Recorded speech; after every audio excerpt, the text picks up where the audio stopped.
What's going on, NBA fans? Welcome back to another episode of NBA Central with the Cognac Boys. I'm Bobby with CDubb. Look, we gotta jump into this one, y'all. James Harden spoke on his time with the New York Nets. Did he expose them? Was he right for forcing his way out? Y'all already know. We gotta talk about it. But let's get into this intro, man. Thank you for tuning in to the number one place for your basketball fix, NBA Central, hosted by the Cognac Boys. All right, y'all. So welcome back to another episode. CDubb, James Harden, that boy sat down. He sat down with some people at Fox Sports, did an interview. They asked him about his time with the New York Nets. And man, did he have some comments he had some things to say, bro. And he was asked about the organization, the Nets. And he started out by saying, I don't mean to just down talk anybody or whatever. It was just there was no structure, and even superstars, they need structure. Woo! He said, that's what allows us to be the best players and leaders for our respective organizations. What's your initial reaction to that comment by James Harden? My initial reaction is that he thought Steve Nash was a trash ass coach. It's just plain and simple. That's what he's saying. You heard it from Kevin Durant. He said, "Man, why don't you run some drills for us? Why don't we do some practice, man? Why don't you coach us? Coach us hard, man. We need it. Even though we superstars, we need that." But this is just another player just added on to the firestorm against Steve Nash and his coaching abilities. And it was a tough job for Steve Nash. I ain't gonna give him all the blame with those three egos in the room. But damn, this is another indictment on Steve Nash coaching ability. My goodness. I'm with you, bro. They definitely, bro, the firestorm been coming down on Steve Nash. But my only rebuttal, you're not wrong, but my only rebuttal to any of the stars, well, James Harden wasn't there, but Kevin Durant and Kyrie wanted him there. Yeah.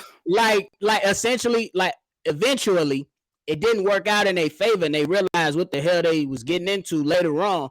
But bro, y'all could have went out and got several coaches more, you know what I'm saying? Y'all pretty much had the power because y'all superstars to say, hey, you know what I'm saying? We want this guy. But y'all went out to Steve Nash. Y'all cited many relationships that y'all had with him. And you know what I'm saying? So initially, I'm like, yeah, you definitely need structure now. But Kevin Durant and Kyrie wanted this guy. But shit, you could want a pretty Android phone until you get it and your friend got an iPhone. You feel me? I'm with you, bro. You know what I'm saying? Then you like, damn, this shit, I don't want this. And then James Harden went on to say, in turn when I was trying to get traded there. I think everybody knows that people were going to talk and say, you quit and all that. But then the following summer, the other superstar, Kevin Durant, wanted to leave. So it's like, am I still the quitter? What you say? Oh my God. What you say to that? I don't say he a quitter, but damn, why you gotta say the other superstar? Just say Kevin Durant. Why you trying to be so vague? I don't blame him from trying to get out of there. What was going on in that franchise?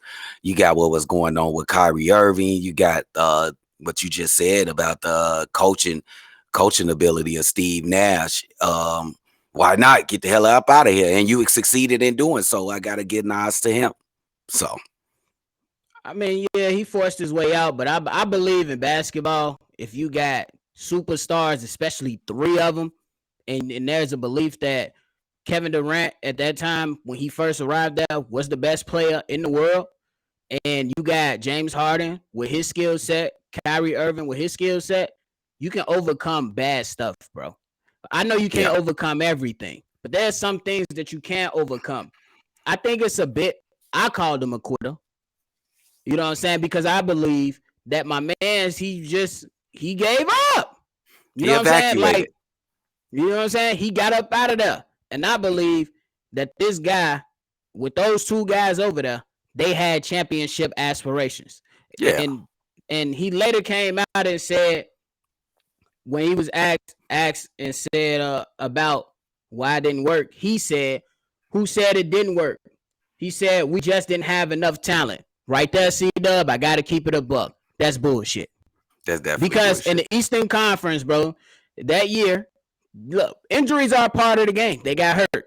You know what I'm saying? You can't, that's facts. That's not opinion. That's facts.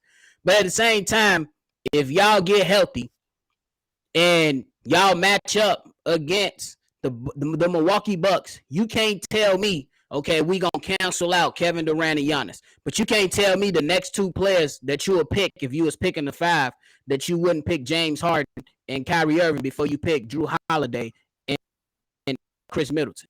Oh, bro. And they was one long, nasty toenail away from actually beating the Milwaukee Bucks. Kevin Durant by himself. So you add you guys to the mix. I say you guys going to the NBA Finals, and I will give you guys the edge against the Phoenix Suns. I would have made them the favorites. Would have you, nephew? Yeah. I would have made Yeah. the Brooklyn Nets the favorites. So that's just bullshit. He's still just trying to glorify his position on leaving the Brooklyn Nets. It's definitely, we ain't trying to hear it wasn't no talent. That was one of the most, would you say that's the best semblance Trio. of offensive best semblance of offensive talent when it comes to the top three players on the team ever in the NBA history? I would say yes.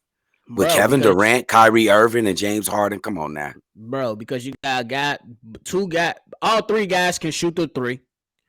All three guys can get their own shot whenever they want to. All three guys, they've been in some, crunch time moments. Whether, the other two superstars and Kevin Durant and Kyrie Irving won championships, but James Harden, he been to the West Finals against Kevin Durant when he was with the damn Warriors. So you know how to play in clutch moments. He's come up short, obviously. Yeah, a lot. But he know what the hell it takes, you know what I'm saying, to at least get close enough to where you can eventually knock on the door. You know what I'm saying? So the statement about not having enough talent, that's BS to me. That's but BS. My question is, did he expose the Nets organization for what they really were? To some people, to some casual fans, he may have exposed them. They might see this and be like, "Oh, snap!" But we've been on this. We know this already. You know what I'm saying? James Harden couldn't take what Kyrie was doing with the organization. He wasn't playing like a team. He did not come to the Brooklyn Nets to for this team to be playing like this, and not everybody stepping to the table trying to be a full team player. It's news, but we already knew this though. Yeah, I'm with you though. I think I believe it was, and I think I kind of understand, to keep it a buck, I kind of understand the structure part, is because, like, bro, okay, so y'all send Kyrie home, and then a few months later, few weeks or months later, however you want to, call it. It's months, a couple months later. Y'all call Kyrie back like, yeah, bro. Please come play. Please come play. We'll let you play we'll let you play road games only. What? Soft. What? So Just I was soft. So I totally understand that point, but I wish that I would have seen more of the trio, even if I was gonna hate on them, to be honest with you. If I was gonna hate on them, because me as a competitor, and I'm obviously not a millionaire, not making millions to play ball. But me as a competitor, I'd definitely be willing to, to shut up some doubters. And I believe that alongside Kyrie and KD, he had his best chance to win a championship instead of going to the Sixers and trying to win it with Joel Embiid. What do you say to that? Oh man, I agree with you. It's something that I really like to see. It's three things that I really would have liked to see. I would have liked to see Martin Luther King Jr. give a speech. I would have loved to see the Boston Celtics versus the Lakers back in the 60s. And I would have loved to see the Brooklyn Nets just run 2 straight seasons, full seasons with no bullshit. You gotta blame COVID. You know, COVID came in and kind of ruined it a little bit, but that would have been great to see. If they would have gelled, this league would have been in trouble. But hey, Yeah, can't get that. I'm with Yeah. you. Sometimes shit just don't happen, but I believe that that team is probably one of the biggest what ifs in Yeah, NBA history. In absolutely. No NBA doubt history. about it. No doubt about it, dude. Along with Derrick Rose never getting injured, uh, Brandon Roy never getting injured, Greg Phoenix Oden. Suns, Greg Oden, Phoenix Suns winning a championship, Sacramento Kings winning a championship. There's just what ifs. You Yep, know what I'm saying? it's definitely on that level because because like when Charles Barkley went up, he joined Clyde Drexler and them, right? Yeah. Yeah, and that was a big what if. But those guys were like out of their prime. You Yeah. can It was say on a downward slope. is it? You know what I'm saying, on the Yeah, downward yeah. slope. These guys, Kevin Durant, his game is still top of the league. Kyrie Top of the Irving league. is not old. James Harden, he getting older, but he's not old. It would have No, just been good to see, bro. It would have definitely been a sight to absolutely. see. But Yeah. hey, you got any final thoughts on James Harden and his message for the world? Yeah, I like to say James Harden finally came out and said it with his chest. We respect you, my guy, but we already knew. We Yeah. already knew.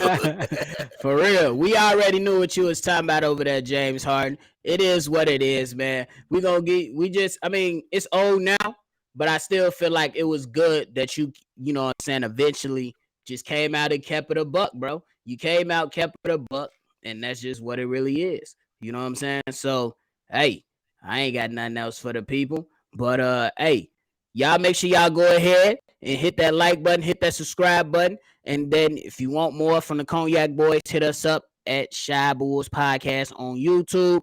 And then, hey, if you want to leave us something collectively, me, CDubb, Hayes, JB, and all the contributors to NBA Central, hit us up on Gmail at NBA Central Show at gmail.com. Goddamn. And if you want to leave a voicemail, hit us up on that number 773-270-2799. If you want to leave your thoughts on today's topic or any other topic that we have discussed in the past. This is another episode of NBA Central with the Cognac Boys. I'm Bobby with CDubb. We out there, mud. Peace. Thank you for tuning in to the number one place for your basketball fix, NBA Central, hosted by the Cognac Boys.